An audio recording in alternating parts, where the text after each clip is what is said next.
Lorena Lando, chef de mission de l'Organisation internationale pour la migration, bonjour. Bonjour. Bienvenue à Leaders. Merci. Combien de migrants a-t-on en Tunisie et quelle est leur répartition? C'est des chiffres difficiles à obtenir, en fait, pour la question de combien de migrants on a en Tunisie. On a une population qui est régulière avec des permis de séjour, donc là, les chiffres sont gardés, en fait, ils sont gérés par le ministère de l'Intérieur, donc ce n'est pas l'OIM qui fait la collecte des données, mais en fait, c'est le ministère qui gère donc les permis de séjour, les entrées et les sorties du pays. Mais on a aussi un chiffre important, et c'est par rapport à la question de la migration, donc la migration irrégulière, dans le sens où on ne connaît pas vraiment qui passe nos frontières.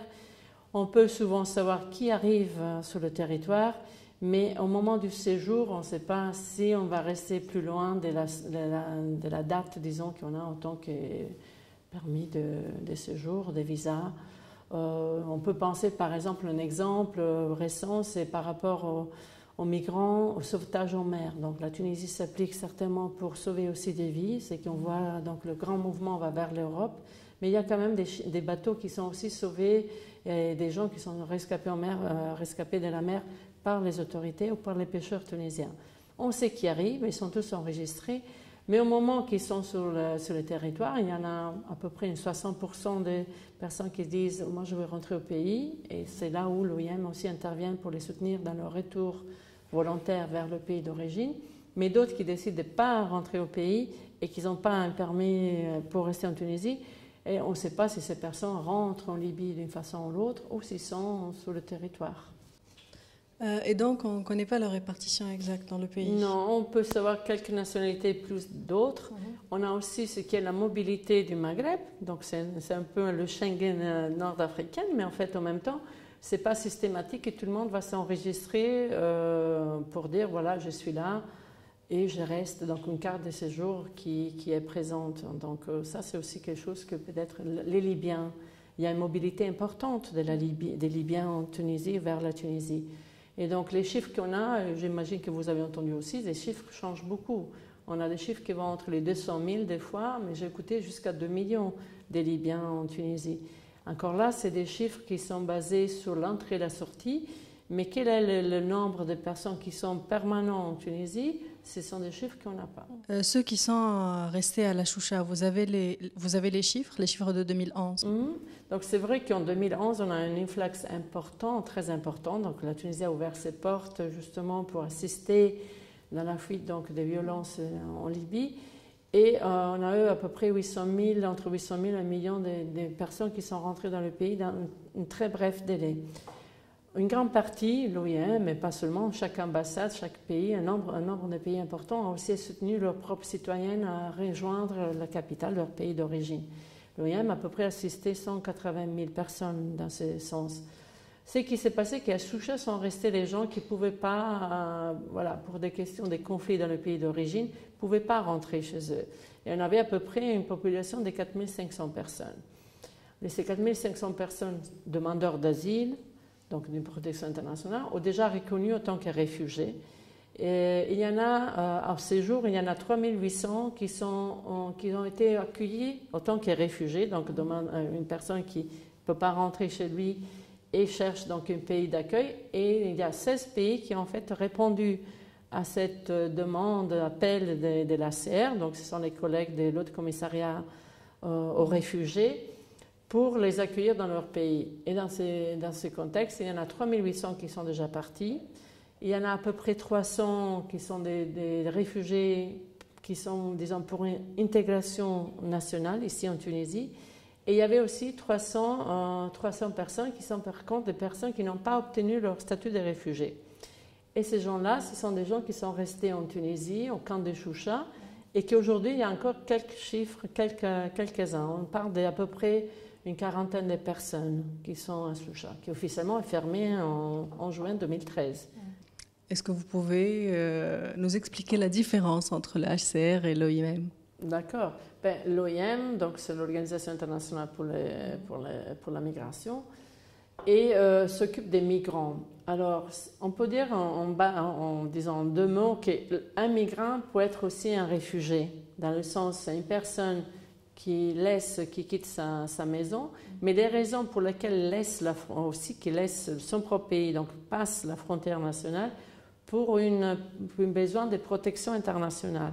Donc ça devient quelqu'un qui cherche une protection internationale dans le cadre de la Convention de Genève 1951 de protection, donc un réfugié ou un demandeur d'asile donc qui cherche une protection internationale. Et les collègues du HCR, donc du Haut Commissariat aux réfugiés, c'est l'agence spécialisée des Nations Unies qui justement, son mandat est de protéger les réfugiés. Donc pas tout le monde qui laisse leur propre pays cherche une protection internationale.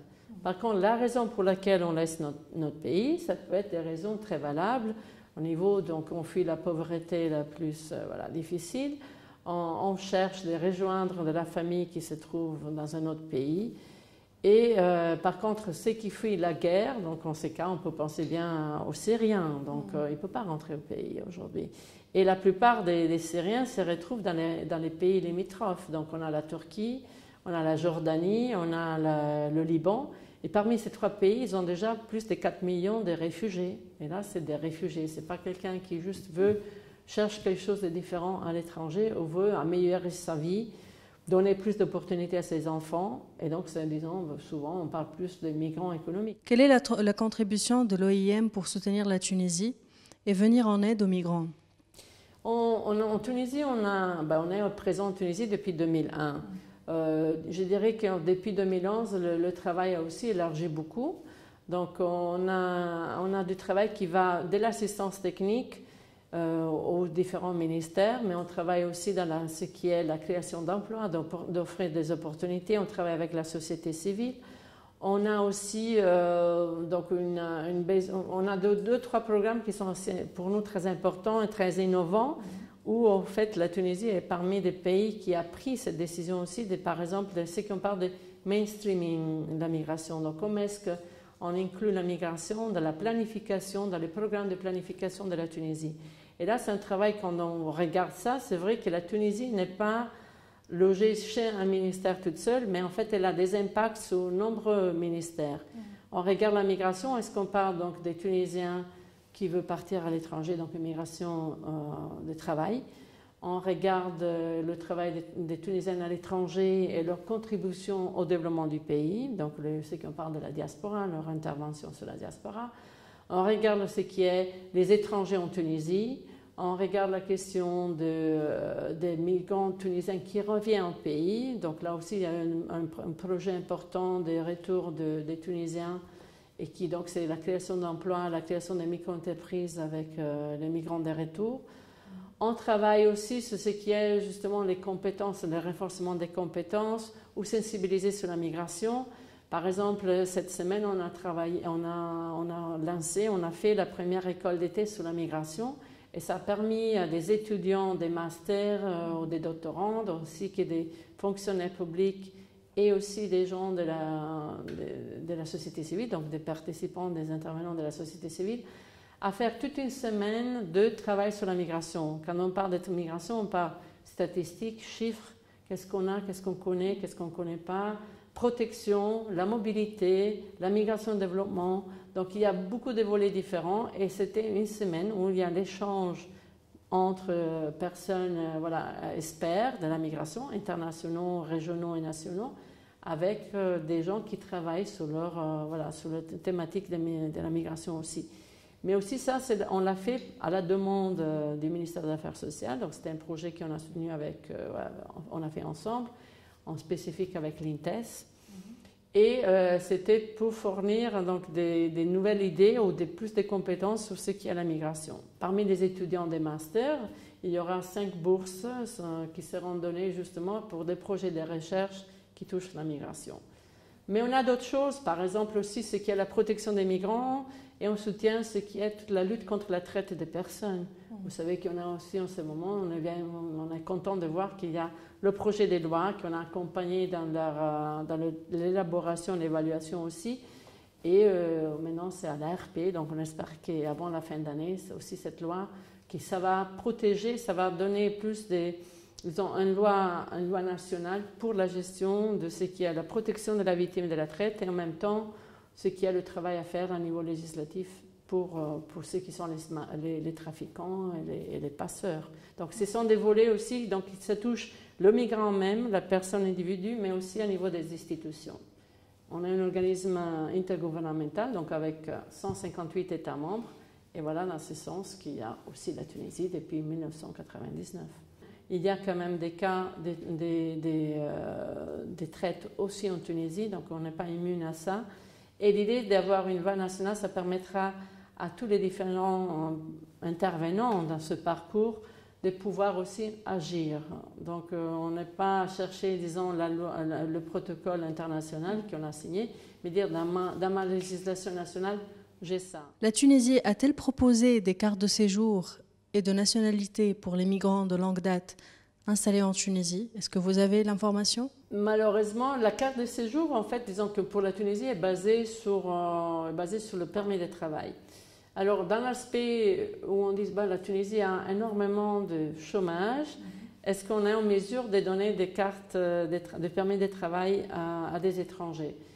Ce qui est important de savoir aussi, c'est qu'on parle de mobilité. Hein. C'est la bonne gouvernance de la migration qu'il faut réfléchir. Parce que pour nous, en tant qu'EM, certainement, la migration, c'est un phénomène gagnant-gagnant. Donc ça gagne le pays d'origine, gagne le migrant même et sa famille, et aussi le pays hôte. Donc si la Tunisie, jusqu'à récent, on la voyait surtout autant que pays d'origine de la migration, on verra aussi qu'elle est un pays où il y a des gens qui trouvent et sélectionnent la Tunisie comme pays de destination de la migration. Et vous avez fait des recommandations par rapport à ça pour le gouvernement? Oui, on travaille ensemble justement pour dire que dans le sens de la gestion de la migration, on peut aussi voir, il y a des exemples d'autres pays voisins. On a le cas du Maroc, par contre, qui a fourni récemment, qui a défini, donc de dire, OK, on va donner des permis de séjour. Et c'est surtout pour savoir qui est-ce que j'ai dans mon territoire. Donc, disons, la demande de la carte de résidence au départ est fournie par rapport à enregistrer tout le monde et savoir la présence dans le territoire.